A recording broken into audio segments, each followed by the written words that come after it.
1 second. How-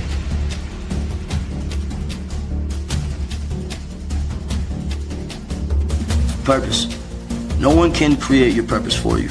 No one can tell you who to be. So in purpose, you have to create your own purpose. And in evolution, you have to evolve towards that purpose. It's easier to live when you have goals to meet. You understand? If you have goals to meet, then you don't feel so voided, and you understand why every day you're looking at this person in the mirror, because that is the cool part about the game. You get to be anybody you want to be.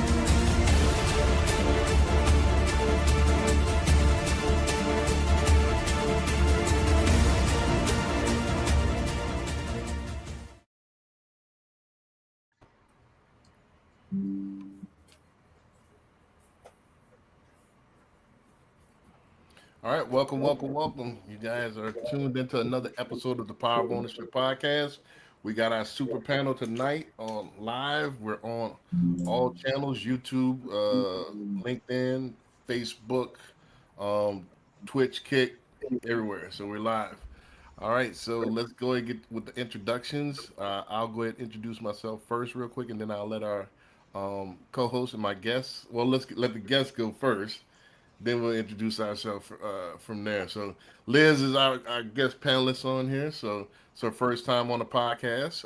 We have an interview that's going to be airing on Friday night that we did earlier today. So be sure to check that out, where we talked about different aspects of ownership. So Liz, go ahead and take it away. Tell them who you are and where they can find you.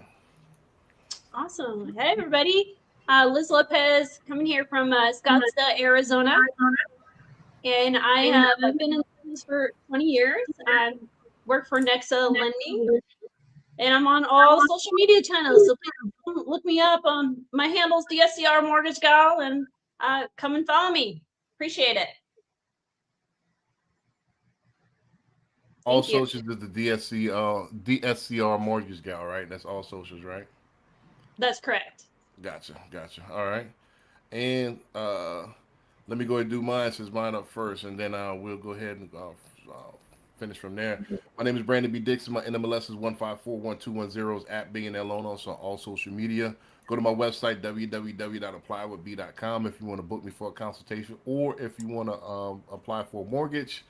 832-753-5541. You can call me 24/7. That is the number. BrandonBDixon.com if you want to lease or list. Don't forget I'm a licensed realtor as well. Last but not least, you got HoustonCondoSales.com. We have all the badass condos and townhouses in the Houston area. So check it out. If you want to get a high rise, that is the spot to do it. That is your local authority on condos. All right. Who wants to take it first, Anthony or David? I'm jumping there. Anthony's next, I think, on the list. Gotcha. Got it. All right. Well, hey, thank you guys. My name is Anthony, aka the Mortgage Prepper. Not like a survivalist, but more like a strategist, right? Someone that sees and plans for the playing field before we even step foot on there. And what I do is I help people empower themselves to secure their own legacies through prepared home ownership. You can find me at themortgageprepper.com on my website, or you can find me at the Mortgage Prepper on all socials. You can also text or call my direct line at 919-336-0099.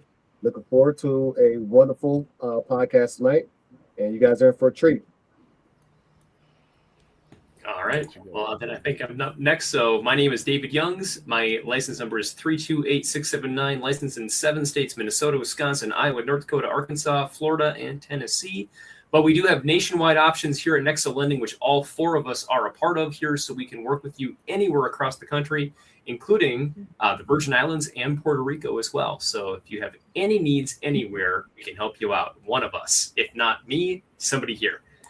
In addition to that, my brand is the Infinite Home Team. Most of where you're going to be able to find me is going to be that brand name, Infinite Home Team. That is my website, and or davidyoungs.com. Either one will take you to some cool resources. That first one is going to be a better website because it's going to have some video intros about who I am, my background, also what we do, technology, calculators, all kinds of fun stuff that you can add on there. If you want to schedule on my calendar, davidyoungscalendar.com, which, by the way, that top right corner QR code will also take you to my calendar directly for being able to schedule a call for the BDM program that we're going to talk about later in the call or later in the show. And then lastly, if you don't want to remember any of this, just go to dot.cards/David Youngs, and you can download all this into your phone in one shot, and then you don't have to remember any of it, and it's there forever. So, and then just as a recap for all of us, Nexo Lending is the largest mortgage brokerage in the history of the country. We have over 300 lender options just in residential lending alone, not including commercial and business purpose loans as well. Hundreds of programs, all at wholesale tier 1 rate sheet pricing as well. So trust us when we say if we can't do the loan, it probably doesn't exist. So if you have a question about lending, this is your panel. This is where you want to go. So thank you for joining the show, and I'll let Brandon, my co-host here, take it from there. Right, and we just hit a milestone at Nexo, right? We just hit 4,000 LOs. Right? Super cool. So over 4,000 LOs, so the biggest by far. So all of these people can't be wrong. So what you don't want to be late to the party. So I have a couple of recruiting calls that's scheduled on my calendar. So yeah, if you're interested in just what all the fuss is about, just get in touch with me, and then I got somebody onboarding as well. So I'm getting back into mentoring again. I'm trying one more time, so I'm taking about 5 mentees only. I'm limiting how many mentees I'm taking. So I got a mentee coming. So we're going to take it slow, so I'm not taking everybody. Right. I'm not taking everybody, but I'm taking a couple of people. So with that being said, let's get into today's topic here. And I think we got a good one for you. I like the videos you have queued up today. This is a good topic that I think is on the top of everybody's minds. Right, because I see a lot of people, and what made me think about the show, I see a lot of people, and I asked them the same question. A lot of friends, or even some people that I kind of big brother a little bit, and I ask them, hey, so do you have enough money to retire? So I give them this equation, like, all right, so how old are you? All right, so you got X amount of years. All right, so you're gonna retire at 65. You got 65 to 85. And how much?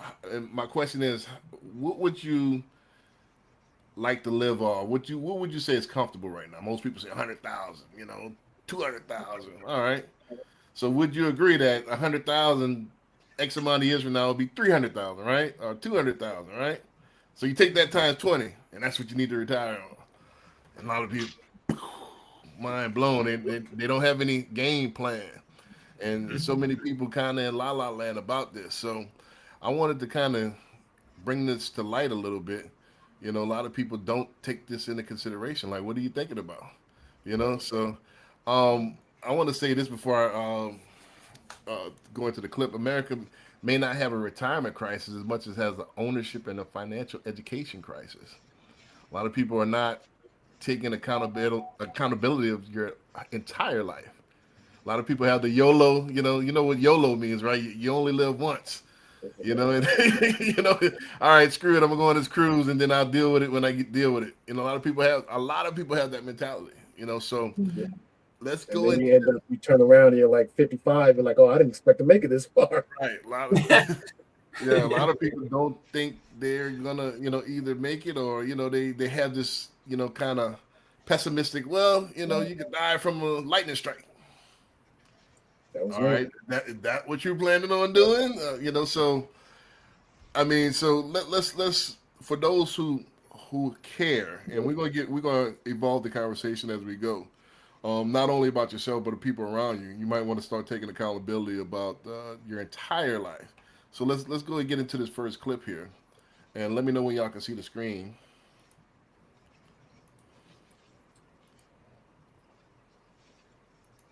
That we're about to introduce in America.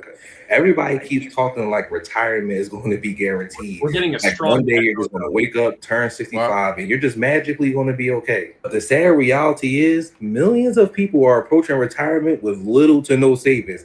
And that should scare you because trust me, it's scaring me because the cost of housing is going up. Food is going up, insurance is going up, healthcare is going up, but most people's income has been the same for the last decade. Here's the part that's concerning me the most. Most people spent their entire lives working for money, but nobody taught them how to make money work for them. Nobody taught them about investing. Nobody taught them about ownership. Nobody taught them about building up assets. Nobody was never taught the benefits of leverage. They were only taught how to be a good employee and how to keep a job, but not how to become financially independent. That's why I believe the retirement crisis isn't really a retirement problem. The people who start learning about credit, investing, business ownership, and assets today will have so many options once they get older. The people who wait, they're going to be forced to keep working longer than they ever intended to. And that seems to be the conversation that most families are avoiding at the dinner table. And this is the most important conversation you can have with your family. So you need to share this to your family members if y'all don't understand the clear path that you're on for retirement, because you got to be a damn fool if you think when you turn 65, the government is just going to have a pile of money ready to take care of you and your family. So comment credit if you ready to start building a stronger financial future. Plugins, whatever, So There we go. all right, so let's go ahead and get into it. So, what's your reaction to the clip, of course, and then have we taught people how to work for money, but never taught them how to make money work for them? So Liz, you're our guest, so you get first crack at this. What's your first reaction when you seen the clip? And Yeah, I mean, he's spot on. I know myself growing up, I was taught to work one job, stay at that job, get benefits, work your way up for 20 years. That's just that mentality of our parents. And, I wasn't taught very much about credit. I think we should be teaching credit in the schools to children and teaching them how to have passive income and buy rental properties and, invest their money in other places. He's right. He's spot on. I mean, they don't teach us any of that stuff. Luckily, I broke out of the mold and, decided to get into real estate investing, have some passive income, now get into the mortgage world where, I'm 100% in charge of the income I make. You are in charge of what you make in this business. Gotcha. Appreciate it. Yeah, Anthony, what's your reaction? I mean, I think he's 100% right. Like Liz said, right? We built an entire educational system to produce good employees. That's about it, right? You clock in, you keep the job, don't get fired, and none of it teaches you how to make money actually work for you while you're sleeping, right? And as in doing what we do, and I'm sure you guys can attest to this, we see the fallout of this every single day, right? People treat their home like a bill instead of it being the biggest wealth building asset they'll ever hold on to, right? The real strategy is, exactly what he's describing. You stack enough income producing assets, and then all of a sudden you turn around and you look and you find out that all your expenses are covered per month, right? And now it just becomes fun where you're just doing a math equation, right? Say I live off of $5,000 a month.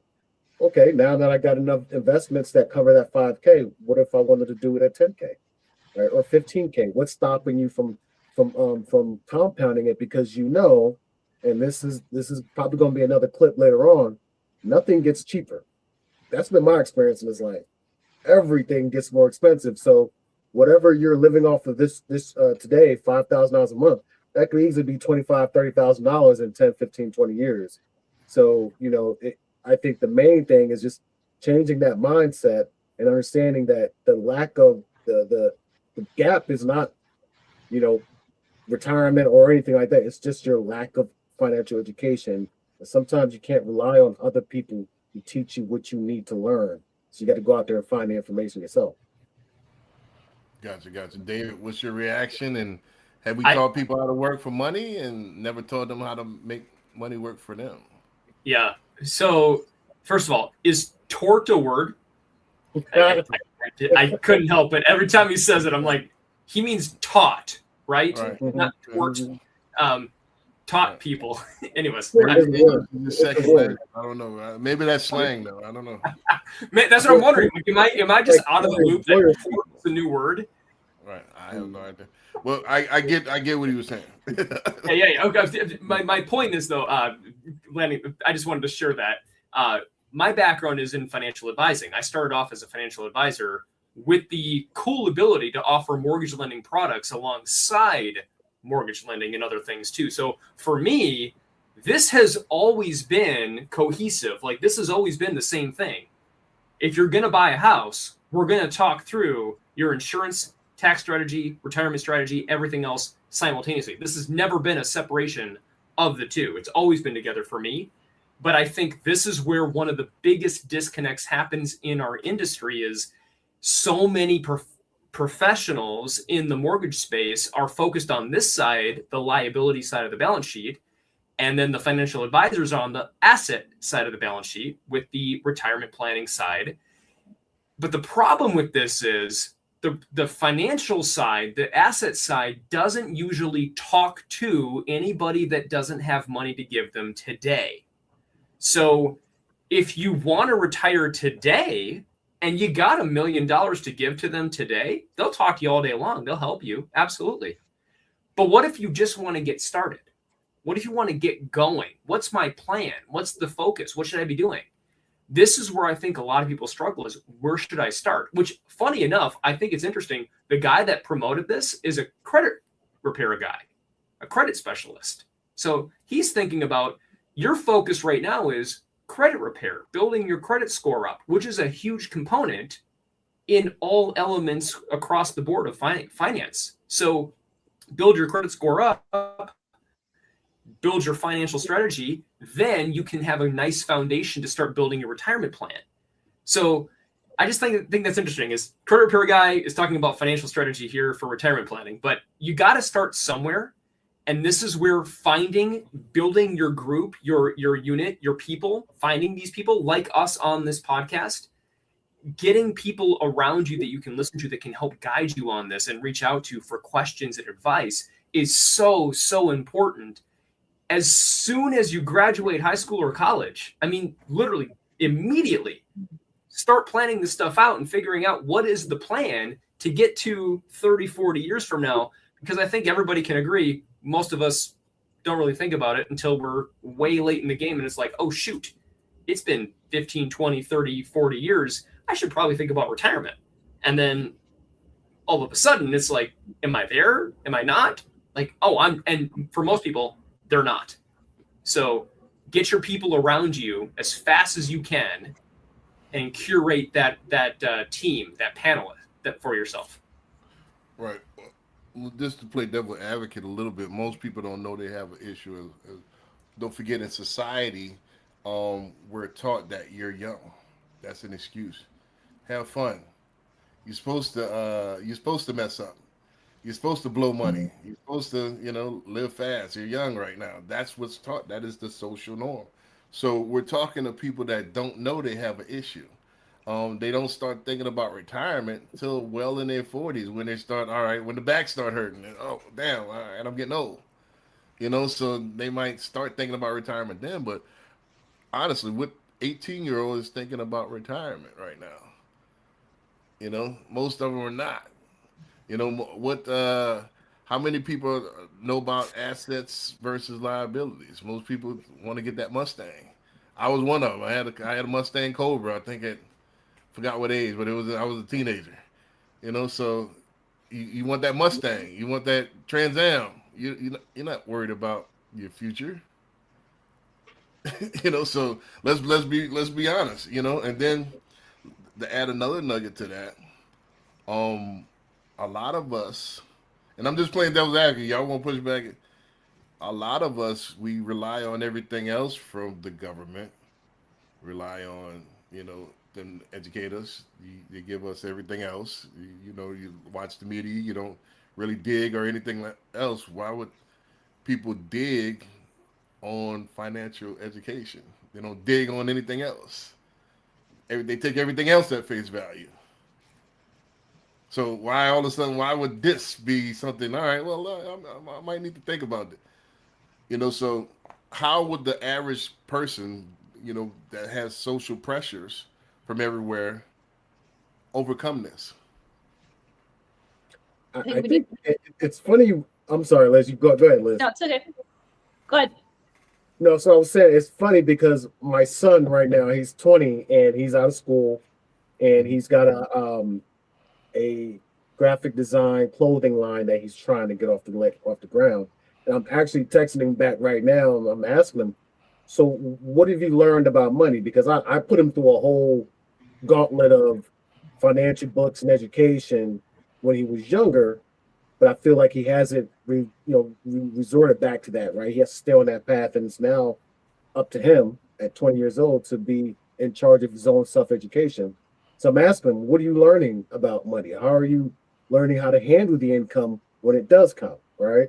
So I think it's somehow you have to find a way to get through to these people, the young folks, and say, hey, this is the reality, right?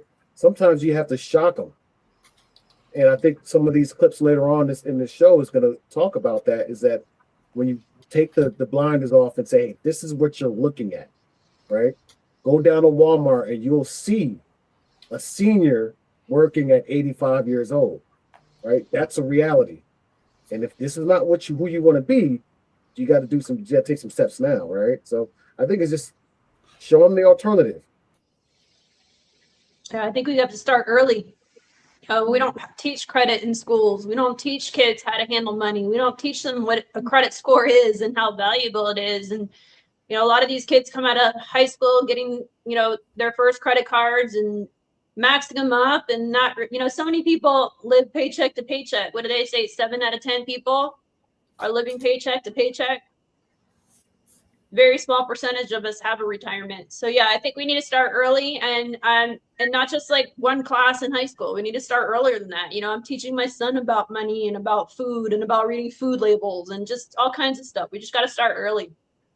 Well, you know what's interesting is when I first started in the industry in 2005, I remember the stat was at that time it was just shy of, but like 182 or something like that, but just shy of $200 above whatever your income was versus your debt. Like you had $200 a month maximum of wiggle room to play with for the average family.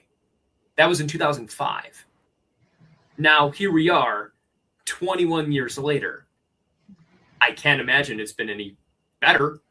It's got to be worse because we all know, and we're talking about this in later clips, inflation is not keeping up with this, inflation is outpacing wages. So wages are not keeping up. So I am almost going to guarantee pretty much everybody is right there, if not below their means of being able to get by. So where do you find the extra income to retire, to put money away? How do you do this? You have to think outside the box here, because if you're going off of the standard plan of I'm just going to work full time 40 hours a week at X pay rate and then I'm going to retire one day, is that going to work? Because back in the day, yes, that worked. You had a pension. You had these other things that would, fulfill this plan.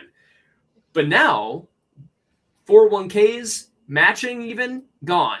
Like you might have access, but gone. Like they're all the stuff that we had even 20, 30 years ago is gone away. So how do we supplement this? What do we do? I think that's where we got to start thinking outside of the box. And what we're talking about on the show here is how do you take the power of ownership equation to getting to another level with your business model and your plan, your long-term vision of how I'm going to support my family, myself, 20, 30, 50 years from now. Gotcha. Jason, shout out to Jason Halgan. He was on he's going to be on the interview. He's a life insurance agent out of California. He said time is one thing we can't get back. I definitely agree with that. Also, to answer your question, and that's a good segue to my next clip here. We have to be on the asset chase. And I think nowadays we have more access to assets more than we ever had before, because I could trade crypto on my phone. I could, get a Robinhood account. I could have a business that's strictly AI, that's online. You didn't have those type of assets before, 20 years ago. So assets should pay for your liabilities build income producing assets early enough, and retirement becomes less about age and more about having freedom to control your time. So Jason's right on time about the time. So it's not an age, it's a time. With um it's about maximizing your 16, and we're going to talk about this a little bit later on. But let's roll this next clip, and let's get to my point here. Let me know when y'all can see the screen. Right. Yes, sir. Hey, man, check it out. So I was talking to one of my mentees last night, and he was asking me, he said, hey, man, you know, now that you're retired, like, what do you do every morning? And like right now it's like 11 o'clock where I am, right? And he said, you know, what do you do every day? And I said, man, shit, nothing. he said, what do you mean? I said, bro, I don't mean that I do nothing, but it's a hell of a feeling to be able to do whatever it is that you want to do and not have anybody telling you where you have to be, having to answer emails and having to go to meetings and shit like that. I literally do whatever I want to do. And, you know, I do some real estate transactions, but I don't have to do them. I do it, you know, to keep me busy. I have different businesses or whatever. I travel, you know, I kick it with the family, you know, et cetera. And the thing is this, man, and I keep making these videos because I'm trying to get people to think differently, just to have a different mindset, because as you get older, and I'm 52 now, you look at everything different. And so to retire is really just a math problem.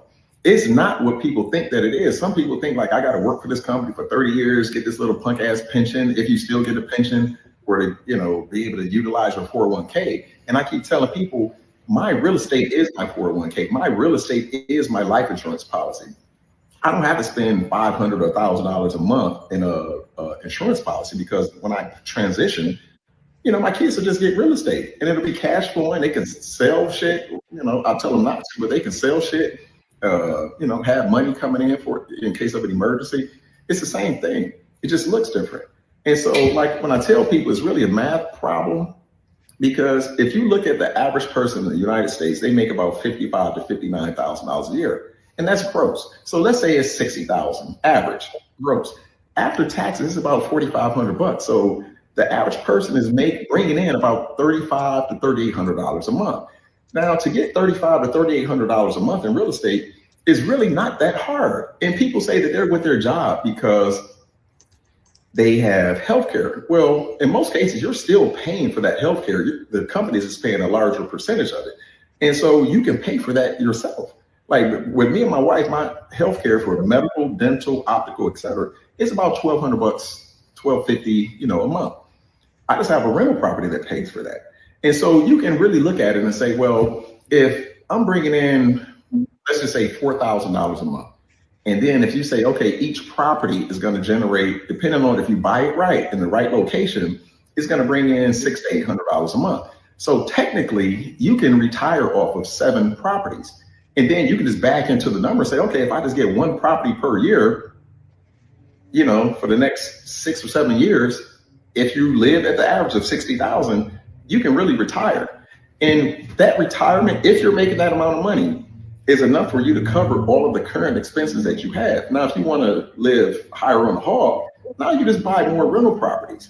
And so you just can set a target and say, okay, I want to retire in 10 years. My goal is to do 1 property per year, which isn't hard to do. And so in 10 years, if you're making, you know, if you got 10 properties and you're making $600 to $700 per month, it's like, shit, you're $70,000, $80,000 net every year. And so you can retire and do the same shit and start enjoying life. And when you retire, it doesn't mean that you just sit around and do nothing, but you do nothing if you choose to do nothing. If you want to keep growing and get a bigger house, more cars, whatever, you just keep adding to your portfolio. So it's nothing hard about this stuff, man. This isn't rocket science. You can be like me, getting up at 11 o'clock, having a cigar, drinking your coffee, watching people jog and shit, walking their dogs and shit. What could be better than that? Fuck all those Rolls Royces and Gucci and Louis Vuitton. Spend your money on assets that actually drives income for you. And then you can do the same thing, man. It's not rocket science. Simple shit. Love it. For the record, for the record, I like cars, and you know, I don't know about Louis Vuitton, but I do like the cars and the Mercedes and the BMWs and stuff like that. But anyway, I just have to get an extra property to pay for it. So with that being said, this is digest that. I mean, you said it, David, earlier. You got to get creative, and one of the creative things he was saying, instead of 401k, getting a rental portfolio. And that's one of the best things, because that is ongoing. And then you always can add to it. You could sell, like you said, you could sell if you need a big chunk. There's all kind of flexible things that you could do. Also, the tax benefits of it, the depreciation factor. So it's a lot that you could do with these properties. Let me go ahead and pose the question.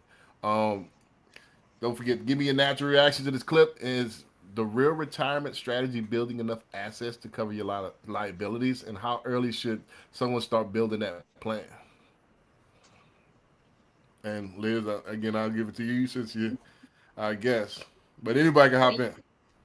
I'm all about those rental properties. So, Right. I mean, yeah, if you start buying one property at age 25, buy one property a year until you retire, I mean, you'd have a massive amount of cash flow. If you're managing, them properly, you could have a massive amount of cash flow and retire just living off of your rental properties, not to mention all the equity that you would have built up. Right. So yeah, I highly agree with what he says about buying a rental property, starting early. That's another thing. I did not start buying rentals early because I was taught from a young age just to buy one house, grow up in that one house, just like the same mentality of one job. So I did not grow up with the family that taught me to be an entrepreneur, have that entrepreneur mindset.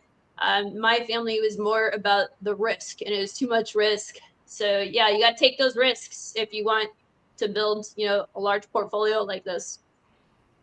Yep, high risk, high reward. I mean, a lot of people, they, a lot of people. I noticed this. A lot of people are impoverished because of their mind state. I never understood the analogy broke. Like, all right, what do you mean broke? I never understood, like, why do you call the person broke? That doesn't have any money. What is broke? I don't get the correlation, right? But going through life, I understand broke. Broke is short for broken. Your mentality is broken. So it's something going on up here that you're not getting it. You see, and I'll give you the perfect thing. Mike Cordes, the CEO of Nexa, said on the time, he has a town hall every week, every Tuesday. In fact, we got one tomorrow. And somebody said something like, yeah, I see an opportunity there. I don't know if y'all were on the call last week. He's like, yeah, I see opportunity. So owners see opportunities. Everybody else see problems and work. Your mentality is broken. To your point, we just acquired UMortgage, a Right. massive brokerage. I mean, a big time player. We acquired them. They're a competition, but because Mike was entertaining and the concept and having dialogue and open-minded and thinking the visionary thought process here, like, hey, why don't you look at working with us instead of against us, kind of a thing? And they kept that dialogue open, and now here they are. You never know where it's going to go. Like, that's the cool thing, is be open-minded. I think that's one of the main things here, is be open-minded. Anything can work. It's just a matter of what you want to put into it for your work involved. So thinking about this investment strategy here that he's talking about, like buying properties, right away you're like, oh my God, I need 20, 25, 30% down, right? Well, potentially, but not if it's your primary residence. Like, start with your primary residence as a 3.5%, 5% down payment, because if you live there, then you can get a GSE insured loan, Fannie, Freddie, FHA, VA, USDA. You can get a GSE loan. And then with that in place, now live there for 1 year. That's the occupancy requirement. You're signing a contract saying, I am going to live here for 12 months or longer. So keep in mind, you have to sign an occupancy agreement. You can't just buy a property, call it an investment, and then flip it. You got to live there. But if you live there for 12 months, and then go buy the next one, you only had 3 to 5% down. All that extra money you've been able to save now over that entire year, and all that rental income you can put towards that next property that maybe does require 15, 20, 25% down. And then you get that one, you have the rental income, wait a year or so, build the income back or the assets back up again, do it again. And, you know, as DSCR mortgage gal here will tell you probably, that's exactly the way to do it. And then don't even worry about the qualification at this point, because it doesn't even matter what your income is at this point. Now it's about the cash flow of the property. So you don't even have to worry about, like, are you even working? Do you have a job? Are you self-employed? It doesn't even matter. We're looking at the cash flow of the property. So you just go, and you start acquiring your empire of real estate of 20, 40, 50, 100 properties. There's your retirement plan. Done. In theory, it's easy. Now, granted, furnace could go out, air conditioning, renters don't pay their rent on time. There's all kinds of other things that can come into play here, which is where renters insurance and facilitators come into play. Like, there's all kinds of other things that can help with it. Let's keep it real. That's a minority of times. What happens is Carnival, Miami, Vancouver, Europe vacation. The things that distract you. The things that, that's what happens. People want. I want this next bigger purse. I want this better car. I want all of these other things that's robbing your future prosperity, because you want what the Joneses have. Let's be honest. It's not the mishaps that happens every now and then. It's the material items. It's the vacations. It's the other stuff that doesn't acquire any. It's a liability. It's not making you any money. So we have to have the discipline. Let's be honest. People want to look rich before they're actually rich. You know, everything. Look at this society. Everything is to cut corners. We have plastic surgery. We have lipo. We have, now it's what is the Bob Anthony right now, the Bow Wow thing where you could really, just have a stage plane looking like you hopping on private, private plane. So everything is fugazi, right? Mm-hmm. So people don't have the discipline to actually wait till you get rich. And hey, I'm in construction mode. Who cares how I look right now? How am I going to look? And we'll talk about this later on. How am I going to look at 85? Too many broke millionaires. Too many people driving BMWs and Teslas, and they can barely even pay their bills. Right. But they have a fancy car. Right. Listen, and it's funny because Liz mentioned something that resonated with me. When I was growing up, my mom and dad, I remember when we first bought our first house, I thought it was the best thing in the world, right? But then there was never any inclination of, well, let's do this again, right? Or let's move in a couple of months or a couple of years and let's do this again. So we never even had that thought because we weren't raised in that proximity of people that were thinking like that. So remember, they say, show me who you surround yourself with, and I'll show you what your future's gonna look like, right? I guarantee if you go down to Walmart, talk to that 75, 80-year-old greeter, and you ask them, hey, you remember that trip you went to Cabo at 35 that cost $10,000? Would you trade that to not have to be here working today? I guarantee he says yes, right? So all these things that people are spending money on to keep up with the Joneses, that's part of that broken mentality that you talk about, Brandon, right? That's part of that being I guess what I would call it, a product of this entire advertising, economy that we have, right? Every time you turn on that television, consumerism, right? Every time you turn on that television, you're looking at McDonald's, terrible food for your body. You're looking at terrible choices to spend your money on, right? They're never advertising assets. You've never seen a commercial say, "Hey, you think about buying this rental property? This is going to do this and that for your retirement." No, they're talking about buying this $700 a month lease, spend all this, do all this crap, right? So what we're seeing is that people are just product of this consumer market And you have to be actively surrounding yourself with the right people, because if you're not surrounding yourself with the right people, there's no chance that you'll break through that mentality. I'm just gonna say it plain. If you're not around the right people, you have no shot. There's an entire economy directed that's been rolling for hundreds of years, directed to you as a consumer to make you become dependent on the government and the economy, and then it's going to force you into being that greeter. Which I'm not saying there's nothing wrong with that, but it's going to force you to having to work at a time where you should be relaxing and spending time with your family and your grandkids. All right. Let me give you a little bit of pushback. I don't think it's the society. Let me ask you this. If I go to a party where everybody's doing drugs and drinking, that means that I have to do it? No. You know, it's almost what you say. If your friend's going to jump off a bridge, would you? I can tell you this. The percentage of the chances of you doing drugs exponentially rise up if you're around people that do drugs. However, but nobody's putting a gun to your head and say, do this. They're also not teaching. That's the easy route, right? It's the easy path. You can fall into that very easily. It takes effort to pull yourself out of that, because I'm telling you, if you keep hanging around those parties, eventually it'll rub off on you. Yeah, it's gonna come down, but it takes a little bit of effort to pull yourself out that party. So it's not for me, and then you find yourself surrounded with the right people. Right. Well, the thing I is, agree. We're still ultimately responsible for everything that we do.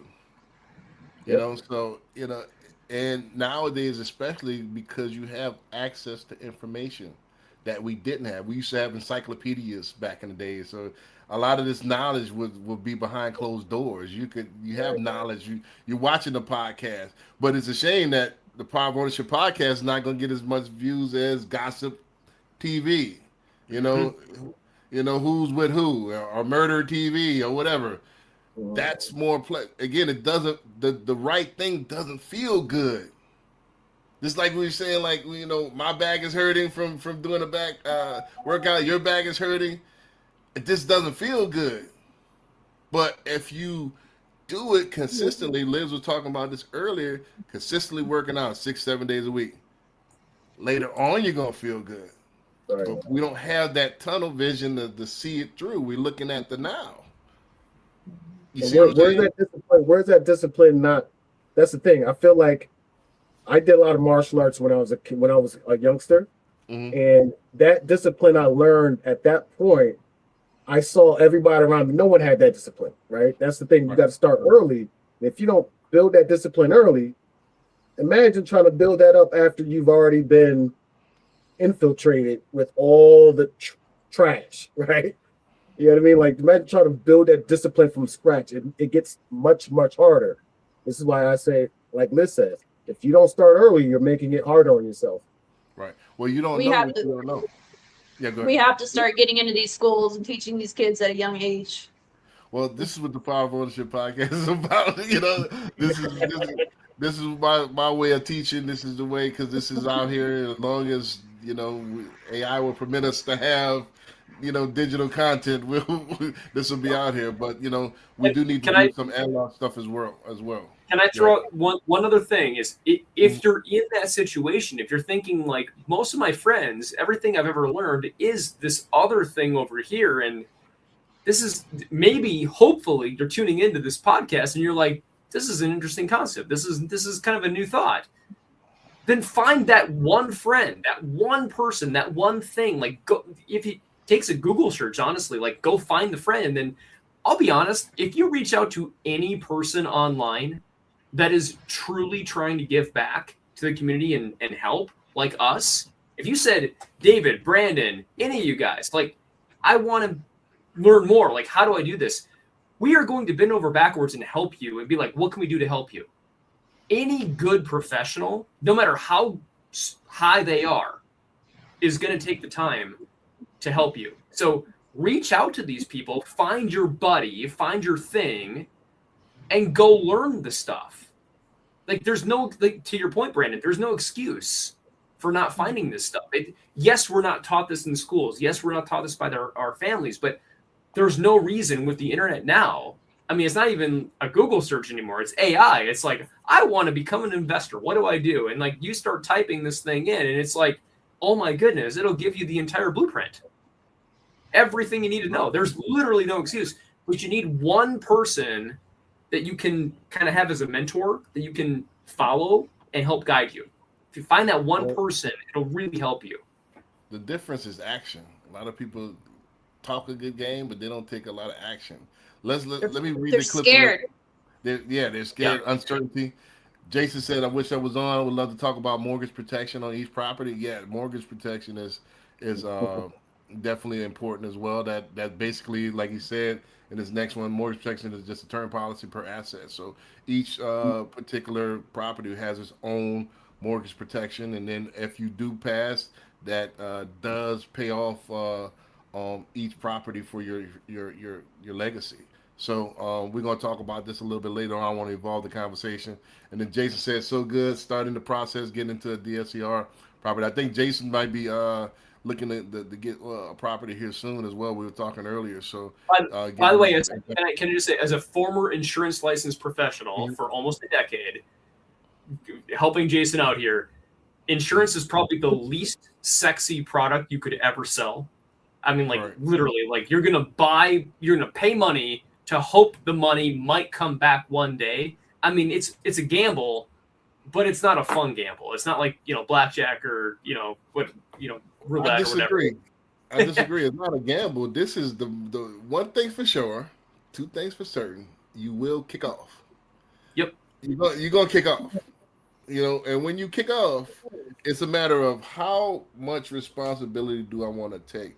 Do I have loved ones that I love that I want to see them have a better life? If you do, then it's a no-brainer.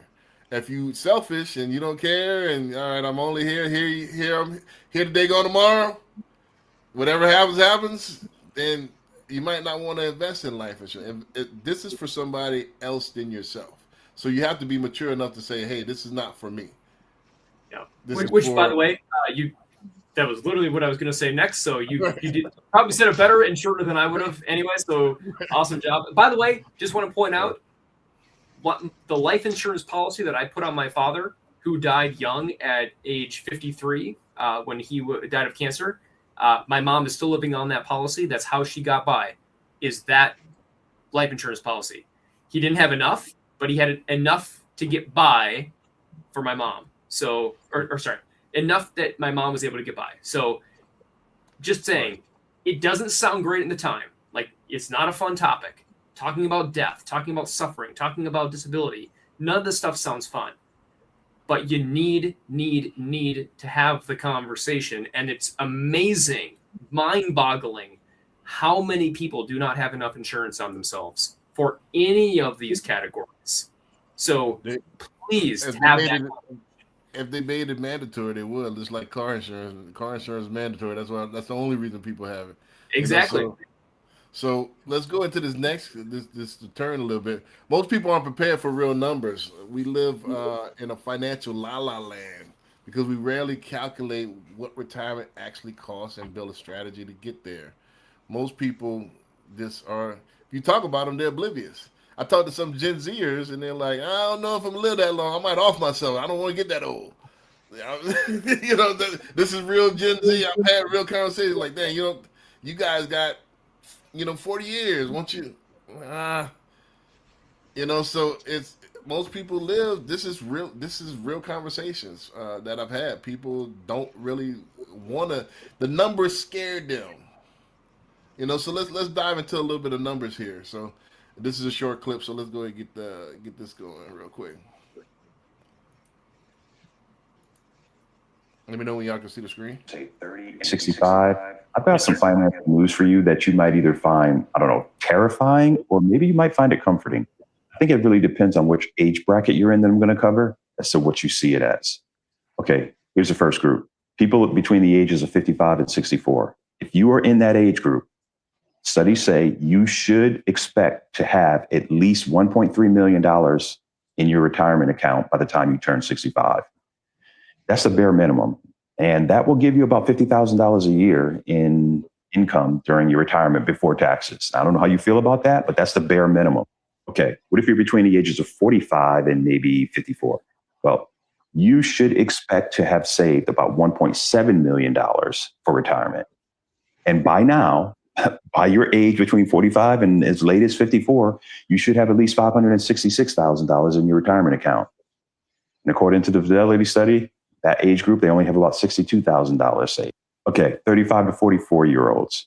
If you're in that age bracket, you should expect that you're going to need about $2.3 million for retirement. And by now, by the age of 35 to 44 at the latest, you should have at least $231,000 in your retirement account. And the reality is that this study says that most people in that age group only have about 37. And then finally, what if you're 25 to 34? Well, you're going to need 3.2 million for retirement. I know, terrifying. And by now, by the age of 25 to 34, you should have at least $78,000 in your retirement account. And if you look at the people in the age bracket, the study says that most of them only have 14,000. So a lot of that is terrifying. So I don't know how you feel about all of this, but those are the realities. In the comment section, let me know if this has been. I think that's low ball conservative numbers. You know, that's not going on vacation every year. That's not going out to eat. That's spam and bologna sandwiches. Peanut butter and jelly. What I couldn't help but notice about all of those stats that he was showing, like all the clips and the stats, is no matter what demographic age category we're looking at, every single one is way, way, way underfunded. Every single one. It's not just one category. Like, oh, you're really close to retirement and you're not there yet. It's no matter where you go, 65, 55, 45, 35, 25, it doesn't matter. You have a massive gap in every single demographic. Why is that? And I think, honestly, it's just a lack of education. It's a lack of understanding of how this whole thing works. It's kind of out of sight, out of mind. I'll deal with it when I have to deal with it kind of a mentality. And that's a terrible plan. Or the government will take care of me, or my parents or grandparents will take care of me with something that, by the way, they have the same mentality. They're like, I don't need to worry about this. I'll be fine. Like, I remember my great-grandparents passed away. My grandparents got nothing. My grandparents passed away. My parents got nothing. My parents passed away. We got nothing. Nobody thought anything. So I would say that was by design. None of this stuff is by accident, guys. I mean, remember, we had a whole generation that was told and raised that say, hey, work a job, stay there for 30, 40 years. We'll take care of you, Social Security, right? That was the whole plan. So that wasn't by accident. And when they knew that it wasn't going to apply to the next generation, now you have a new generation that's been raised by that original generation that was just told, just relax, stay there, you'll be taken care of. So they knew that second generation wasn't going to have access to the right mindset that's going to prepare them for their actual future that's coming to them, right? So it's not by accident, right? But the key thing is understanding that the numbers are terrifying. They're supposed to be terrifying, but it's not to kind of keep you in a position where you put your head in the sand, right? There's certain type of people on this planet that when you see something in front of you that's an issue, the easy route is just to ignore it, right? And you can always tell yourself, hey, I probably won't make it that long. You know, I remember when I was young, I was in college, my girlfriend, her mother died in church, praising the Lord, had a heart attack right in church. And she was the sweetest person I ever met. And that really devastated me, right? And I thought, if this is the type of world I'm in where these amazing people get taken out early, I probably won't make it long, right? So there, you could talk yourself out of preparing for your future very easily. There are all kinds of ways to do it. Thing is, you got to be able to look at it and say, hey, just in case.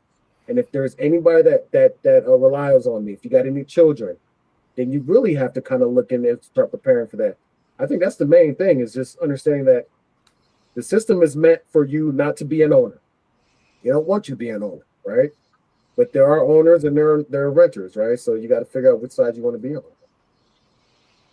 Right, Liz, you want to tap in that? Because I do have some pushback on that, but I'm gonna get to the same. I don't think it would really matter if people knew what the number was. You know, credit card debt is at an all-time high at what 1.2 trillion. Mhm. You know, this year credit card debt is at 54 billion, I believe, over the prior year. I mean, that's insane. So I don't think people really care about that. People are not focusing on their retirement. They're thinking about the now. Everybody wants to, you know, just have whatever they want. They want to buy the bigger car, the bigger house. They want to be broke millionaires. Let me pose this, and then we'll get to the real question here. What if this is set up for owners? But nobody's going to baby you, though. I think that's the thing that most people get misconstrued. People think or want people to hold them by the hand, and it's not like that. It's survival of the fittest. I talked to you the other day, we were talking that most of the tax code is how not to pay taxes. This is set up for the ownership class. However, it's not going to be here. Here's the steps. You know, I'm not going to, hey, open wide, open, say I'm not going to feed you the information. It's over here. Just like everything else. Everything, the information is out there. It's about not only seeking that information, but putting it in action. That's what eliminates most people. Most people don't want that smoke. Because with that comes responsibility, and I don't want that. I don't want to do that. Discipline, yeah. And that don't feel good, you know. So just like we hitting the gym and those body aches, that don't feel good right away, but that BMW does. So I would argue this. What about this? The people that you're spending money on, they're just great business owners. They're great advertisers. They're great marketers, and they got you to buy their product. Yep. Against your better judgment, against your better interests. McDonald's, it says on the thing, hey, this food gonna cause cancer. You're gonna kill yourself. It says it on Surgeon General, it says the McNugget gonna kill you. But it's so amazing. You know. Have you had a McGriddle, bro, or a Big Mac? Nah, I don't eat pork, so I'm kosher, but you know, but it says it on there, but people, the line is always filled. So people purposely stick their head in the sand because it's a utopia. They think if I don't, the boogeyman, if I don't acknowledge it, it's not there. But they don't think about that future and what could happen to them. They're thinking about the now. That's it. Right. They're thinking about the now. Can I want to share Jason's comment right now, and I want to make a point about this here. So his last comment, we didn't talk about this yet. He said his uncle passed 29 and a half years into a 30-year term. Even if you do everything right, you still might have life that happens, that hits you, that derails the plan, that causes you to pivot in the direction that you have to go. I mean, my goodness, like explain that, David. That term. What are you saying? Yeah. So now keep in mind, I don't know if he's talking specifically about a mortgage protection term or a term life insurance policy or something to a disability term policy. It could be any number of things, but either way, it doesn't really change. The point is, whatever, when you buy a life insurance policy or a disability policy or whatever it is, your term is set. If you're not buying a whole life policy, which is a whole nother conversation that we're not going to get into right now. He says just a regular term policy. There we go. Okay. So, just saying, if you're buying a whole life policy that's different, a whole nother algorithm that goes into this thing. But in my opinion, personally, typically for the most people, buying just a simple term policy is good. It's sufficient for what you need at the moment, just to get you by and protect your family. However, even if you do everything right, you still don't know what's going to happen. So there's always that chance. And that's, I think, the pushback we would get from our audience is like, well, yeah, but if I buy this insurance and this insurance and this insurance and this insurance and this one, like that's $1,000 a month, $1,500, $2,000 a month. Like I could take all that money and do XYZ thing with it. True. Absolutely true. And if you want to gamble on that, it might pay out, it might work, but the odds say it won't. I mean, 1 in 4 people is the stats. 25% of people will have a disability that will cause them to stop being able to work for a period of time. Wouldn't it be nice if you had some insurance coverage that paid for that? Especially if it was like $25-$30 a month. I mean, like, come on, you buy that at McDonald's in one. And if you're eating at McDonald's every week, right? If you're not working out, if you're drinking a 6-pack a day, right? Are you paying attention to what's going on, right? So you understand your lifestyle. Yep. So that's the folks that are in line at McDonald's. These are the people that really need that type of stuff, right? Because you're not helping yourself on the front end, right? So, yeah. Right. This is what I gather, and then we're going to go ahead and get to the next clip here. I think from an early age, we are dopamine addicts. We're addicted to dopamine is short for dope. You know, dope. We're dope addicts, and it might not be physical dope, but it's that pleasure. It's those hormones or whatever's firing. Because think about it, at an early age, we were taught that McDonald's was a treat. Oh, we're going to McDonald's, oh, yay! It's psychologically programming you. That's a treat. And I was the same way because, you know, as a kid, all right, when we went out to eat, it was celebrated. So like, yeah, as soon as I got to college, when I could go out to McDonald's anytime I want to, this was the epitome of freedom. Oh man, I can go to McDonald's anytime. I hit it 2 for 2, and I'm free. I don't have to wait till we all go out. I can go out anytime. I'm gonna go out every night, and I abused it. I go out every night, man. I'm going to McDonald's every night. I'm Domino's every night, man. I'm living it up. But Brandon, can I add one thing? It just came to me. So funny enough, one of my first words or phrases as a kid was eat back there. Eat back there. That meant McDonald's because we drove past McDonald's and I knew that was a treat and we only got it once in a while, very rarely. Eat back there, eat back there, eat back there. And I would say that apparently, I didn't even know this until I was older, that my parents told me, did you know that whenever we drove by a McDonald's, you would say eat back there? And I'm like, what are you talking about? I have no idea about what you're talking about. They're like, yeah, that's what you used to call it. Eat back there, because I want that, and you just drove past it. But my parents drove past it, which was good. They drove past. In hindsight, I'm like, thank you for not bringing me there every time, because I said eat back there and I wanted it, and you didn't placate to the child in me of like, oh, he wants McDonald's. Let's go get him McDonald's. It's like, no, son, we're gonna drive past this. We're gonna keep going, and then I literally associated it with eat back there was my phrase, not McDonald's, eat back there, because it was behind me and I couldn't have it. So I never actually put those two together until this show. So, right. Yeah. So these are brilliant strategists. They have some of the most brilliant minds as far as marketing, because think about it, as a kid, they had several different toys. They had the Happy Meal. This is, they had the games with Monopoly and stuff where you had to get it. I had to get the piece. Well, I got to go one more time because I need one more piece to solve the, to get this Monopoly or whatever. It's brilliant strategy and brilliant marketing, and it's addictive. And then it amplified with Instagram, with social media. Now I could show off my food. Hey, look, I'm eating at this restaurant. You can't eat at this restaurant. Hey, look at this car. You ain't got this car. Hey, look at my house. You ain't got this house. So it amplified it the last 10 to 15 years. So it amplified the addiction. So let's get into this next clip.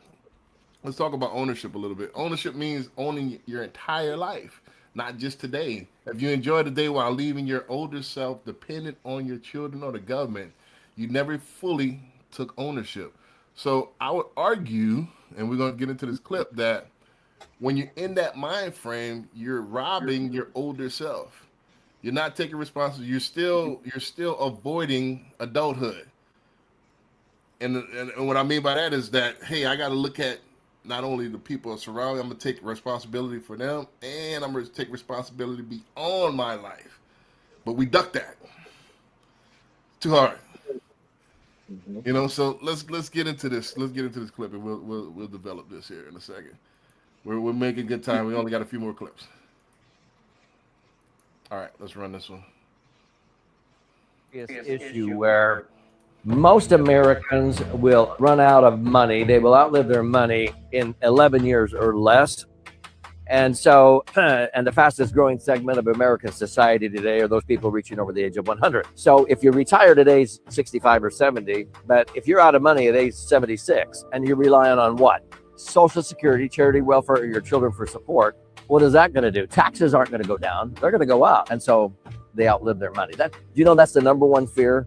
When people finally have a wake-up call at retirement, they all of a sudden go, wait a minute, we're going to outlive our money maybe, and then it becomes a reality. How bad is the retirement crisis? I think we're going to have it. Most people outlive their money. So I'm going to go ahead and open it up. Give me your natural reaction. And if retirement plans depends on your kids, Social Security or assistance, do you truly take ownership of your financial life? I would say no. And I say that with love, right? Not judgment. But I think, in my opinion, ownership means owning your entire life, not just the version of you that's currently healthy and earning money or earning big money nowadays. If your plan is that your kids or the government's going to supplement you, you didn't really have a plan to start with, right? You made a wish and then handed the bill to somebody else. So for me, like my son, I want him inheriting my retirement as an obligation. I want him to inherit assets, right? Not my expenses. So I think taking ownership means, building the income and the options before you need them. Because let's be honest, we've seen those bitter, angry, older folks, right? And we wonder why they got that way. And when I tell you, when you get old and you realize your body's failing you, your health is failing you, you've lost a lot of people, you get jaded, especially when you realize that you solely had a hand in you not being where you wanted to be. So then you become bitter, angry, and then now the last part of your life where you're supposed to be relaxed and imparting wisdom to your family, now you're in a very tough spot, right? You don't want to be, no one wants to live like that. So I think that's the importance of the plan ahead of time. Yeah, I mean, I would agree with him, with Anthony, that you're not taking ownership of your financial life if you're going to be relying on your kids, to fund your retirement or to take care of you. Or who wants to be living with their kids? I mean, maybe people do, but when they're 90 years old and having their kids take care of them. I mean, buy a house. At least buy a house that's going to build equity and get a reverse mortgage, so you can stay in your home and you can have long-term care come into your home, and not have to rely just on your kids. Your reverse mortgages are amazing. They can eliminate your monthly payments. They have a line of credit that can be tied to it that can actually increase more than your property value if you don't use it.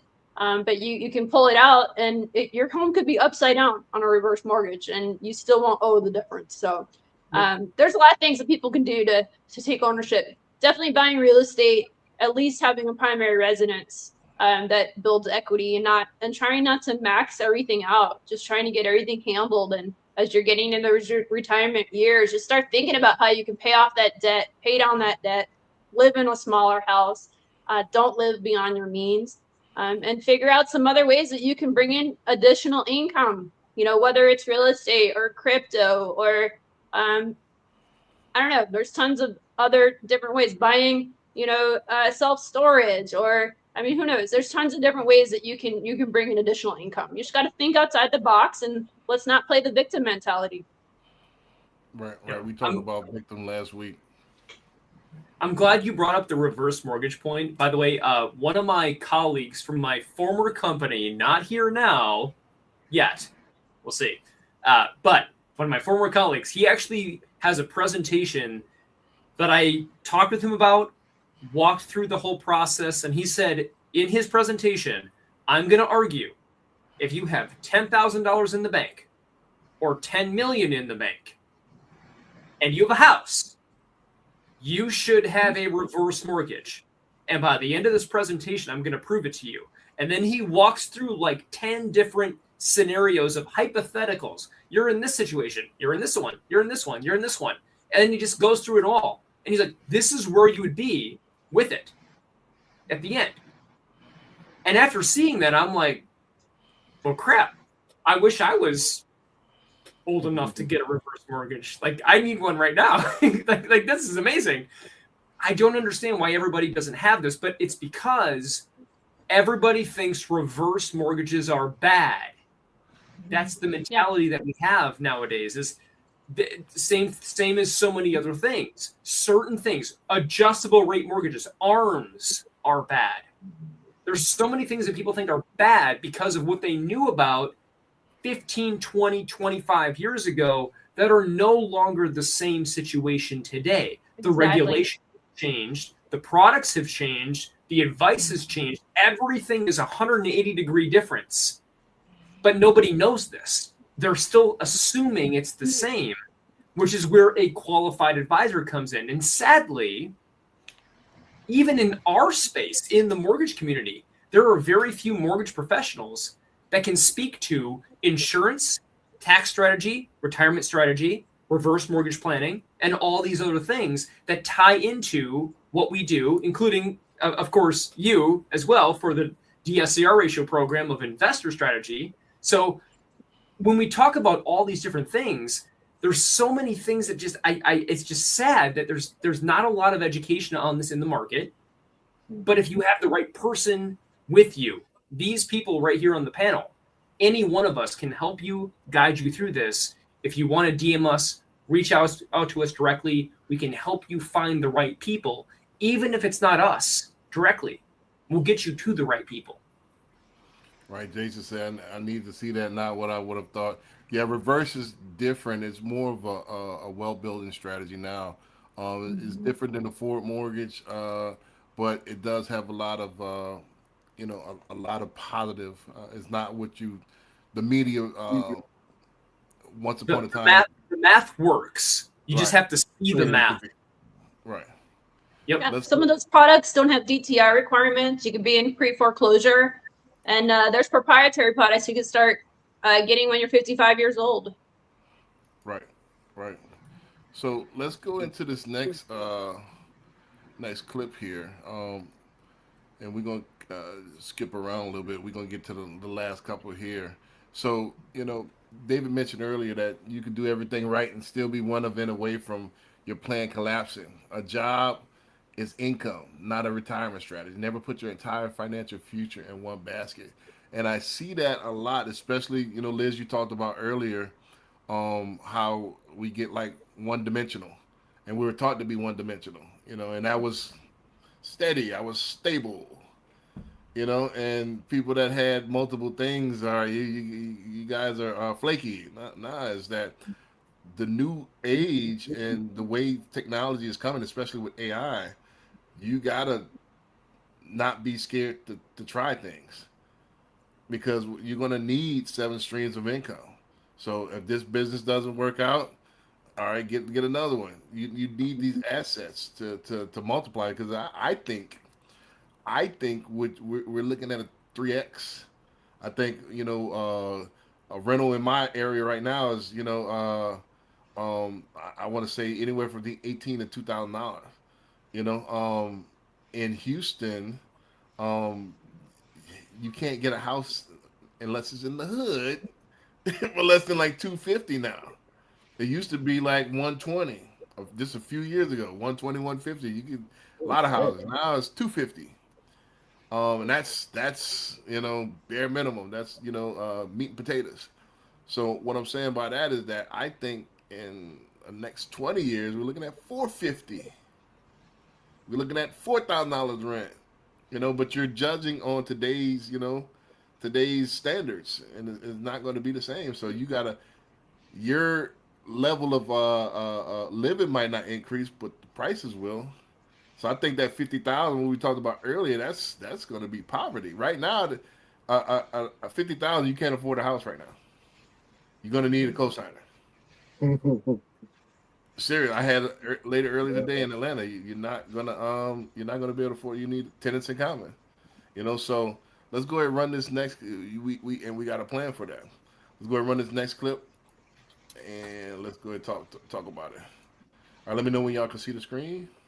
I had a planned harder when I was younger. Things if it went better, I wouldn't be going to work this morning. I'd be going fishing or I'd be going hunting. I mean, that's in my mind a lot, and I blame myself for it. We'll just go ahead and punch right in. Tom Coomer is still working. He's 80 years old, a part-time greeter 5 days a week at Walmart. How long have you worked here? I'm going on 9 years. 9 years. I'm only going to work 30. Coomer is a kidder, but why he's still working is no joke. When you got this job, you needed this job. Yeah, you betcha I did. When you lose your retirement at a big place like McDonnell Douglas, you need a job. In 1994, McDonnell Douglas closed its plant in nearby Tulsa. Coomer, a machinist, had worked there 29 years. And all of a sudden, the loudspeaker come on, and it said, "Attention, McDonnell Douglas will close in 60 days." And I mean, we stopped and looked at each other and thought, what in the world? To me, that was just like you'd walked up and slapped me in the face. Because all your plans, all my dreams was just then going out the door. He was 56 years old and 1 year shy of a full pension. Financially, the Coomers have never recovered. Over the years, they burned through retirement savings, downsized their house and lifestyle, but still have a mortgage they can never pay off. So we talked about people doing the wrong thing. What about people that did the right thing and still came up short?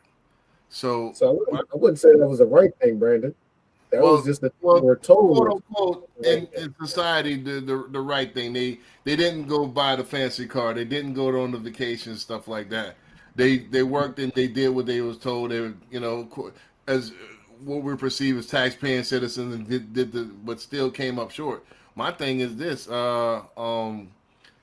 without strategy, you still gonna come up short. So go ahead. I'm gonna open it up. Give me this natural reaction to your clip, and what should people build outside of the job? So if one gets laid off, company closures, economic shift, can't destroy decades of retirement planning. What can give us some ideas on what people could do? Because some people that's all they know. They don't have the knowledge. That's what they've been taught. And they're just following tradition, right?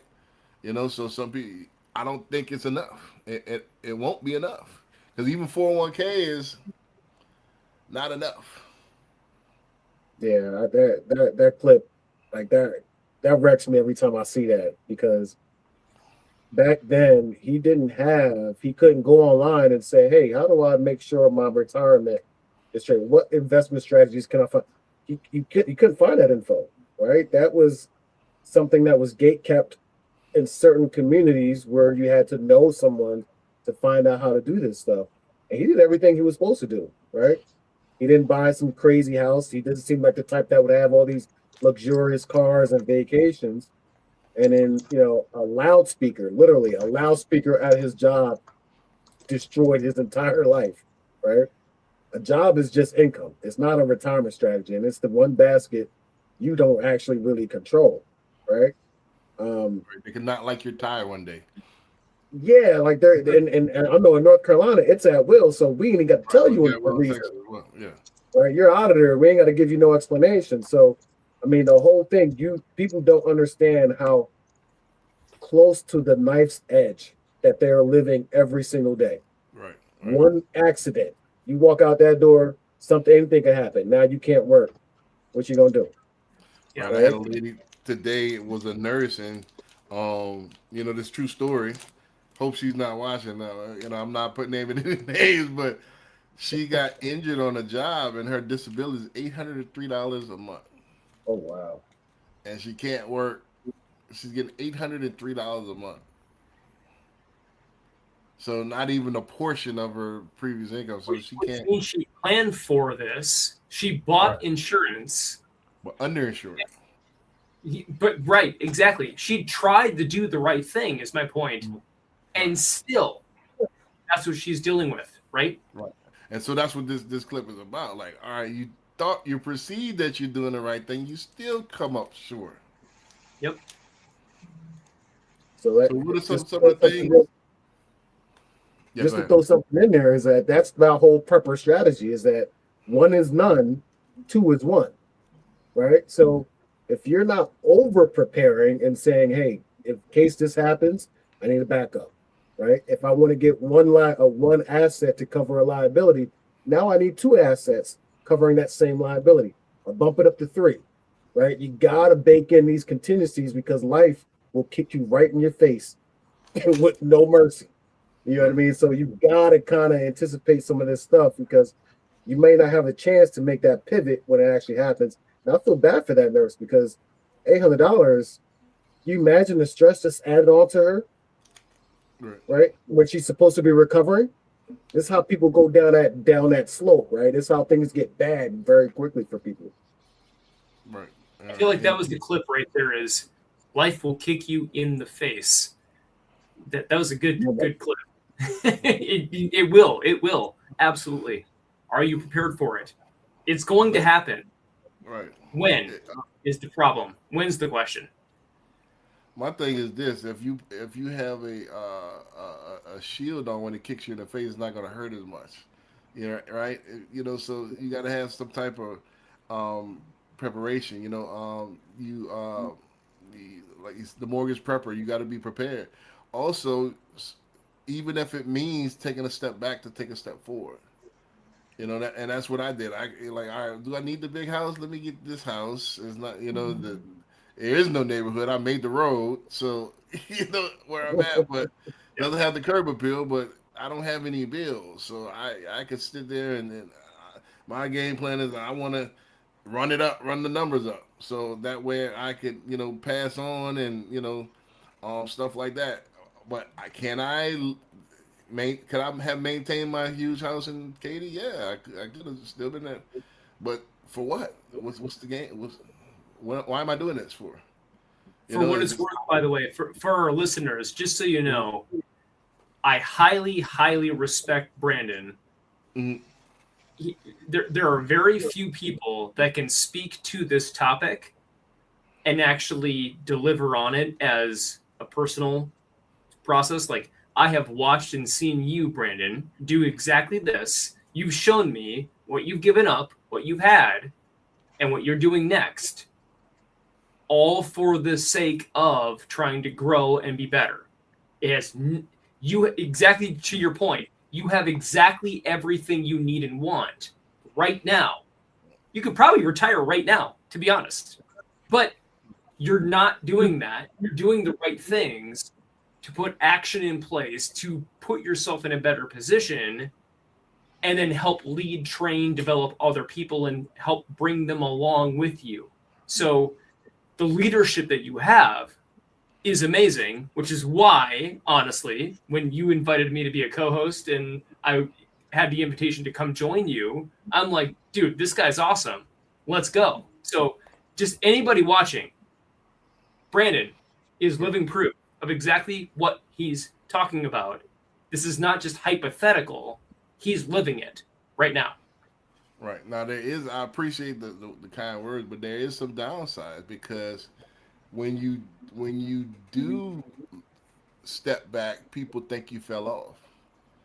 You know, and I love that because it makes me even more hungry. I'm thinking about that today in the gym. Like, damn, all right, y'all really think I fell off, right? You know, all right, I trained the Range Rover. I traded the Range Rover for actually people like, I get more compliments on my truck than I do the Range Rover. Actually, people like the Range Rover. People really love. I get comment a day on the truck. People like my truck. I don't know, it's Texas.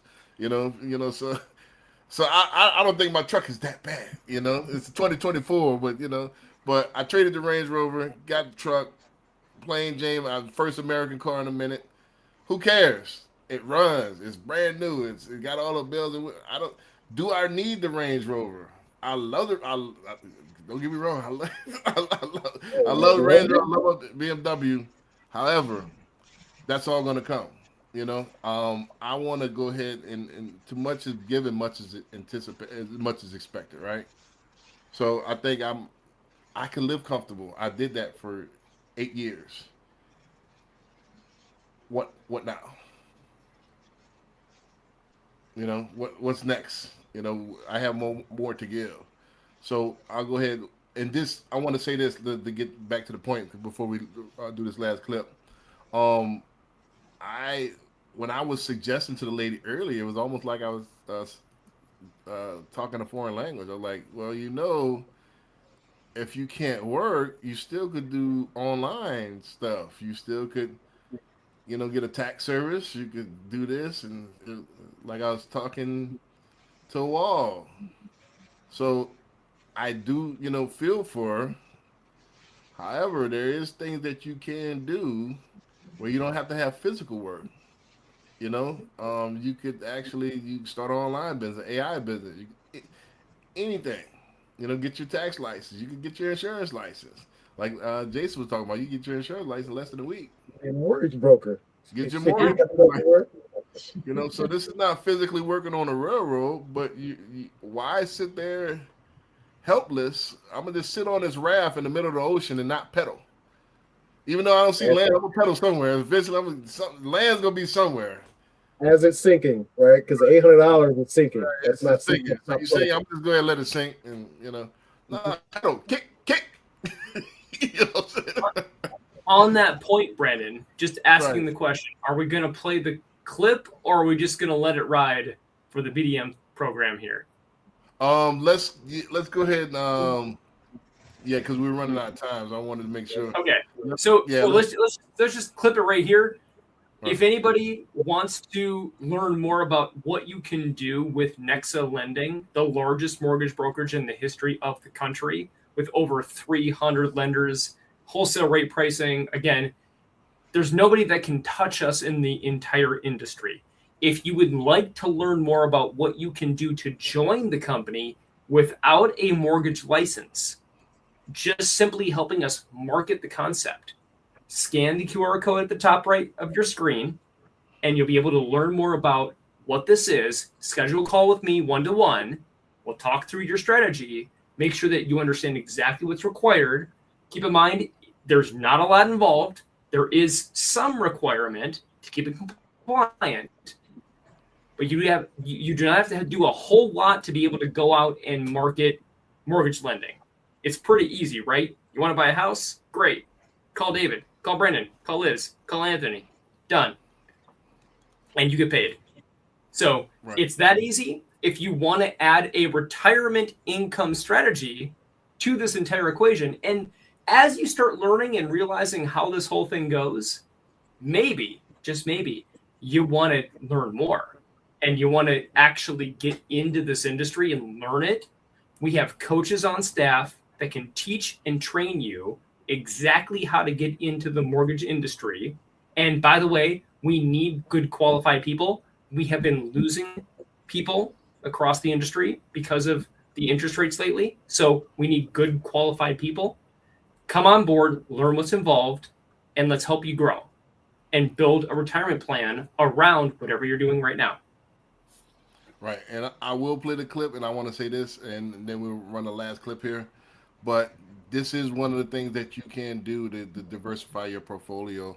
And what I mean by that is that you're going to need more than one stream of income. That as Liz pointed out earlier, that one thing, and I do that one thing until I retire, that's dead. If you're online, if you're on TikTok, instead of just lurking, instead of this doom scrolling, get on and become a BDM. If you're, a bartender right now, you got an extra weekend, I'll show you how to hop online a couple of hours a week, and then you can get paid. Why not get a couple $1,000s a month, to go online? You don't have to leave your house and just talk about mortgages, and just tell them to contact Brandon B. Dixon. That's all you got to do. It's really easy. I'm gonna do the work for you. You just got to point them my way. You bird dogging. Let me run the clip, and then we'll go from there. If you're a realtor and you're not getting paid for the mortgage conversations you're already having, we need to talk. You're speaking to buyers, sellers, past clients, your sphere every single day. And every time financing comes up, you're creating opportunity, but you're earning zero from it. At Nexa Lending, we've built a compliant business development manager program that lets you get paid for the business you generate without becoming a loan officer. No licensing, no quoting rates, no collecting docs. You simply connect people. We handle the mortgage. You get paid as a W-2 business development employee. Refinances, your CRM, your Sphere, other agents you introduce. You're already creating the business, now you monetize it. If you're serious about adding a real additional income stream this year, click the link, message me directly, and let's get you activated in under 10 minutes. So again, go ahead, scan the QR code. Let's get you activated. I am looking for mentees. If you're a licensed loan officer, if you're not licensed, if you're influencer, you want to join the team. I'll show you how to go live. I have actual YouTube, especially for you guys. I have a TikTok, especially for you guys. So let's get it going. Contact me, contact David, contact Anthony, contact Liz. We do need, and we're looking for, and then Jason, I hope you're still looking. You're perfect for it. If you're already a life insurance agent, you don't need to get licensed. Just go ahead and, hey, anybody who mentions a mortgage or reverse mortgage, perfect. Send it my way, and you get paid for it. Easy peasy. Let's get into the last clip and the final thought, and then let's go and wrap it up. I want to hop into this last clip, and this was a shirt that I had, and I might bring it back. Maximize your 16. You get 16 hours a day, right? To work and do everything else. 8 hours of sleep. So maximize your 16. Your time, energy, and earning power have an expiration date. Use your strongest years to build assets. So your weakest years, you don't require your strongest effort. So you have 16 hours a day. What are we doing with it? Some of these things you're never going to get back. This is time as a commodity you never can reverse. So every day, that's what David asked me, how do you stay up on? I'm maximizing 16. I've been up since 5, and I'm not going to sleep till 10, and I'm popping back up for 5, going to the gym. I'm on it. You only need 5. You really 8 hours, really. I get 8 hours a few times a week, but sometimes 5 or 6 will do, and I keep going. It's required, man. So I'm trying to maximize, 16. I did 2 interviews a day. I hopped on TikTok live. I did the PowerPoint for tomorrow for Scott. I got to clear the clothes today on the TikTok loan. You know what I mean? So I had consultations. It keep every day. You got to be on it because everybody has the same 24 hours. What are you going to do with it? So with that being said, let's run this last clip here, and then let's go ahead and take it out on the last discussion. All right, let me know when y'all can see the screen. Y'all see it? Yes. All right, cool.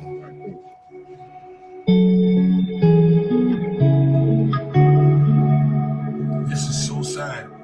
That's the reality.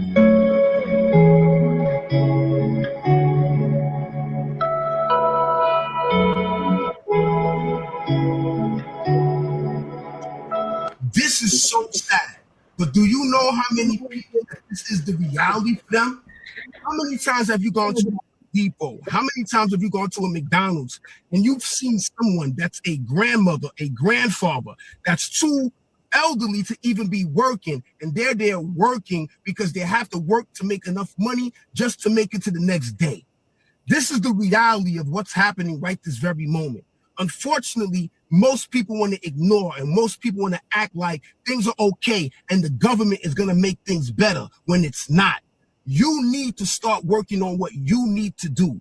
A 9 to 5 is not going to be enough. I'm not telling you to quit your job. So I don't want anybody thinking that that's the message I'm saying.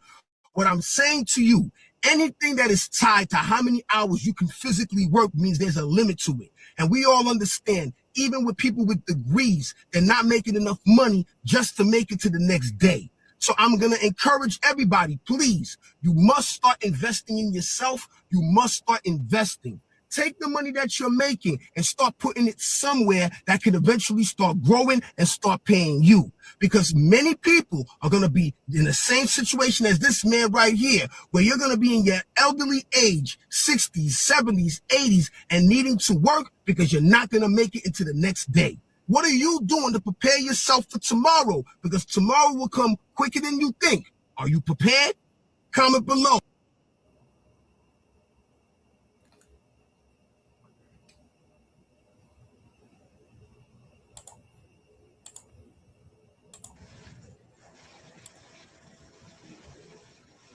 Still muted, B. Oh, my bad. So, you gotta, yeah. You give it out. All right, so perfect way to end it. You know, if this doesn't put something on your mind to that this could be a reality, you know, you don't want to be that guy. Shout out to the guy who's still able to work, because some people aren't able. Some people are, you know, are stuck in the house. You know, so luckily he has faculties still, marbles and muscles, right? You know, so lucky he has his wits, but you still at that age, I think you shouldn't have to be in those circumstances if you would have planned it out early. But this could easily be you if you play too safe, or if you don't plan enough. This could be likely be you, where you're forced to work. You know, and this is a reality. So again, let's go ahead, give me your natural reaction to this clip. How should we maximize our prime earning years now, so working at 70 or 80 becomes a choice instead of financial necessity? You know, really, I don't think anybody should be working at. I think you should be teaching and caring and stuff like that. You should be doing something else other than working. Because I'm gonna tell you this, and I'll open it up. You don't want to be where your boss is 21, you're 80 years old. You know. And your boss, you know, was born in 2006. You know, so can I throw out there that if you're in a space like we are all in here in the mortgage space, where we can just, I mean, technically speaking, if we can talk, we can go till we're 90, 100 years old, right? Like in our space, there's really no sense of retirement. Like, we technically could never retire if we wanted to. If we really wanted to just keep doing it because we like it, there's nothing stopping us. That's not the majority of the people that are our audience here. So that's the problem, is what happens if you get to 40, 50, 60, 70 years old and you can't keep going in the physical demand this workplace takes of you. Now what? So I think, honestly, having something that does not take a physical demand on your body is the main key component to being financially successful in building this out long term. Find something. It doesn't have to be this industry, mortgages or real estate. It can be anything that does not require physical work. Just, if you're in that position, find something that can help you get into something non-physical. If you're in a non-physical place, like our business, great. Now that's a different mentality. That is something like, okay, so now what am I going to do next? Am I building a team? Am I going to be a branch manager? Am I going to recruit? Am I like what? There's a whole other element here in this space. But either way, the nice thing is I don't have to really worry about that as much, because if I'm able to type in my keyboard and speak to people at 90 years old, I can still technically make money. Right? So I don't know. Maybe David, I'm not trying to have to work after. Yeah, do I don't you wanna work really after want to do that? to be honest with you. A, do you really want to do that? And then B, don't forget, it's marbles and muscle that you could lose, right? Yeah. So are you going? Don't forget that sugar, in the brain causes dementia, right? So we don't know, So will we? I don't think that's a good plan. Like, all right, I'm gonna hold on to this. And that's I'm not saying it's a good plan. Not, right. No. Right. So like, yeah, even you want to have it to where if I decide to do nothing, like the guy on the earlier clip, that I have the assets to back that up, that I could do nothing if I choose to do that. I don't want to have to chase my next deal. Right. And then you could find, I mean, I hear a lot of people say, oh, I want to keep doing this because I love it. Mm-hmm. You're telling me that you love your job so much that you can't find something else you could love doing? There's a bunch of things I want to try when I get older. I don't want to have to be going to work, right? So I get what you said. Some people really love what they do, and I get that. For me, The moment I get a chance to go do all the cool things I wanted to do as a kid, I'm gonna go do that, right? And that's my idea of retirement, is getting up and sitting in the garage and watching people walk around until I get a bright idea. Oh, I remember I wanted to try this. Let me go do that, right? But I will say, your body is the one asset that's guaranteed to depreciate, no matter what, right? And the whole game is converting the energy you have now in your younger years into assets before the energy actually runs out.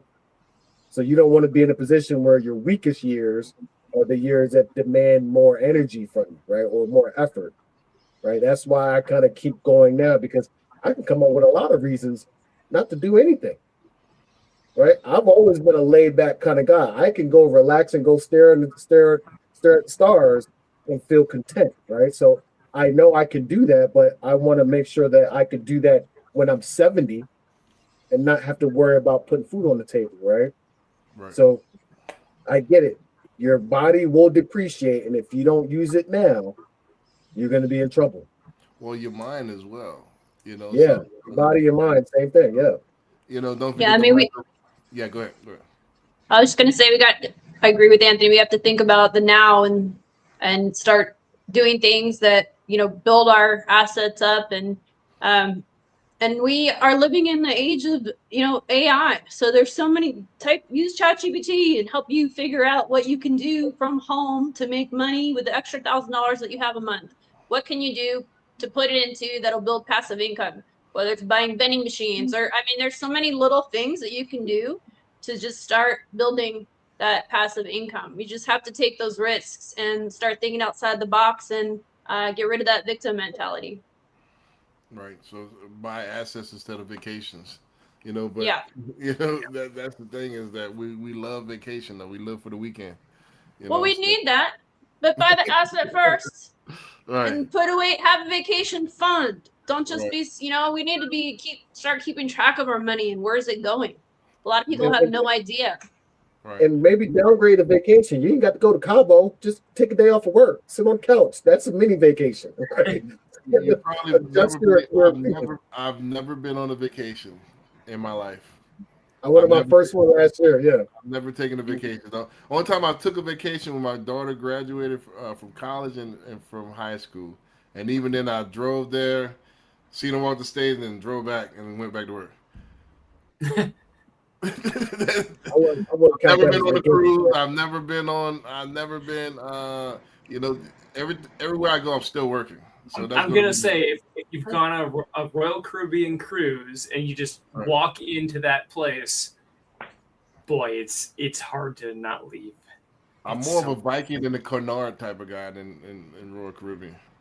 Hey, I'm gonna tell you guys right now, I went on my first cruise ever, first vacation ever. Right. The Ritz-Carlton. That's the one you want to do. Yeah, that's the one you want to go to. That's the one you want to do. Geez, right there for sure. I've never been on a cruise. Yeah, I haven't been on. It does. So Royal Caribbean is amazing, by the way. But I've learned recently that it's better on other classes, even above that. And I'm like, oh my goodness, really? Right. Like, this is all I need to go here. So now that's my next thing. But after the show, now I'm questioning it. Do I want to do that? Do I want to go to the next thing? Do I want to save money for the asset class? Try it. You got to try. This is the thing, and this is, and maybe I'm messed up for saying this, and you know, maybe I'm messed up. If I don't do it 100%, I won't do it. Mm-hmm. You know, if I can't go first class, and this is probably because my mentor already does everything first class. If I can't go Viking, I'm not going to do Royal Caribbean, Celebrity, and Carnival. I'm not going to do it.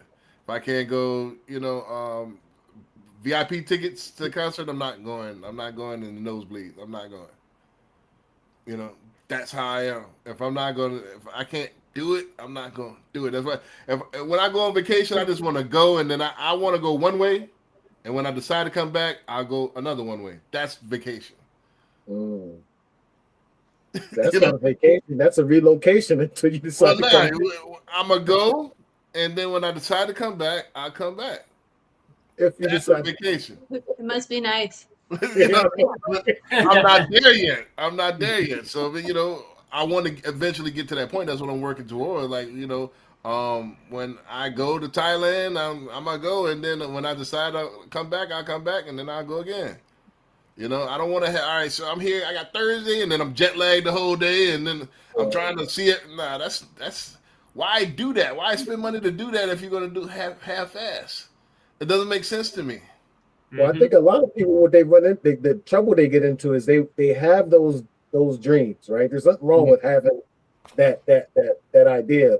Problem is that you're jumping over the steps to get to that idea where you should be taking the baby steps, right? Right. People want that instant gratification. They're not going to tell themselves, "Oh, I'm gonna go to Thailand for a month, but I still don't have the money to do so, right? I don't have anything in my emergency fund. I don't have my retirement lined up." Right. You know, and you're penny pinching while you're out there.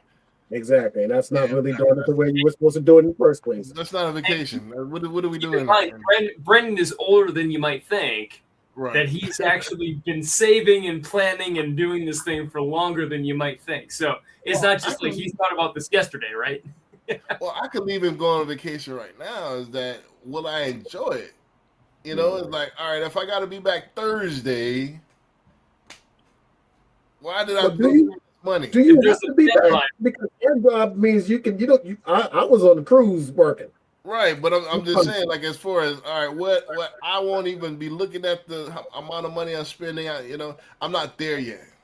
Yeah, I want to go and hey, if I want to go, you know, there's these world cruises as well, right? Where you could go 6 months, a year. Yeah. That's They're not actually that expensive either. Like they're only like $100. I've looked at them. I'm like they're like 50, 60 grand a year. Right. And I'm like, that's really not that much. I mean, like, all right, that's you get food and everything. That's not bad. You got the gym. You got everything. That's really nice. I'm like, I actually have told my wife, I'm like, we need to go on this all world round cruise because I can work anywhere with my business. So why are we not doing this? Give it a hot minute. In Thailand right now. Yeah, give it a hot minute. I might do this. Right. Yeah. Let me wrap it up with the final thought, and then we'll go ahead wrap it up for the day because we're about 15 minutes over. All right. So retirement isn't an age; it's a plan. Your job can disappear, your health can change, and your earning power can decline. Ownership means building assets, income, and options before you need them. So what's your game plan now? Maximize the 16. It's not that I need the money right now, but I'm game planning on when I want to spend that money on the world cruise, you know, and it doesn't matter at that point. But if you're taking from your future to go on this world cruise, that's the problem. That's a problem, you know. So I get it. Oh, you know, you're only young once. Live, you know, while you're young, and yeah, but I don't want to do something and spend money to have fun. I'm not going to have fun. You know, and I'm doing it half-assed. Again, McDonald's is you get full, but is that really eating? You know, even though it's cheap, I can do it. It's quick, but is that nutritious? Is that something that's going to fuel the body? Hell no. You know, and with that being said, Liz, go ahead and tell them one more time where they can see you and find you, and then we'll go off from there. Yeah, so DSCR Mortgage Gal. I'm all over social media. I'm mostly on Facebook, but you can find me everywhere if you just type in Liz Lopez, DSCR Mortgage Gal. My number is 602-410-0995. I also do mentor loan officers if somebody is interested in coming over to Nexa and going through the academy, or if you're already seasoned LO, coming on board and having me help mentor you. So yeah, thank you so much for having me on tonight. Yes, we definitely appreciate you. And anytime you want to stop by, just let us know. We definitely appreciate you stopping by, and I definitely appreciate you being on the panel. With that being said, we'll see y'all next week. Peace. Thank you. Take ownership. Don't make excuses. Don't blame any other person or any other thing. Get control of your ego. Take ownership of everything in your world, the good and the bad. Take ownership of your mistakes, take ownership of your shortfalls, take ownership of your problems, and then take ownership of the solutions that will get those problems solved. And when a team takes ownership of its problems, the problems get solved. And that is true on the battlefield, it is true in business, and it is true in life.